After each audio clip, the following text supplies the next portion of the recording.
కొలది వారు విస్తరించుటబడెను. ఫరోను పుట్టించినదే ప్రభు శక్తిని చాటుటకే. ఫరోను పుట్టించినదే ప్రభు శక్తిని చాటుటకే.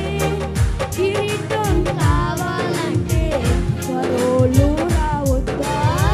వాగ్దానం నెరవేరా ఫరోలు రావద్దా?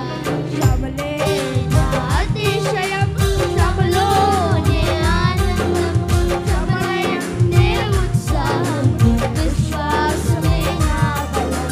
శ్రమలే నా అతిశయం, శ్రమలోనే ఆనందం, శ్రమయందే ఉత్సాహం, విశ్వాసమే నా బలం.